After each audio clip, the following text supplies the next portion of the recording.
There's a reason that the government has extended the PFTC QCTO arrangement around firearm proficiency training until the 30th of December.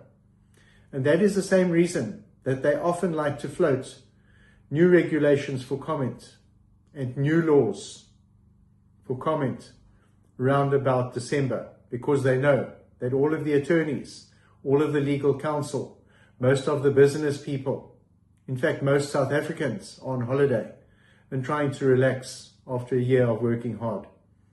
It is a clever tactic. Don't fall for it.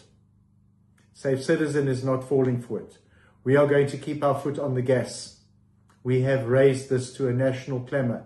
We have attracted the attention of government policy makers and all other stakeholders, and we are going to keep pushing on it.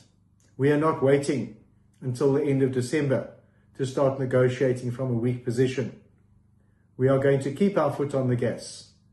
Our D-Day is the 30th of September.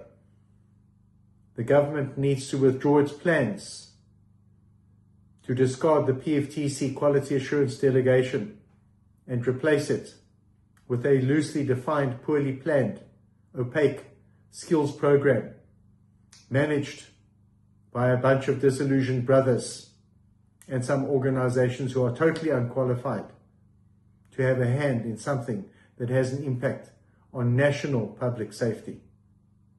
Be with us. Keep involved with us. Share this video. Keep safe. Have a great week with your family and friends.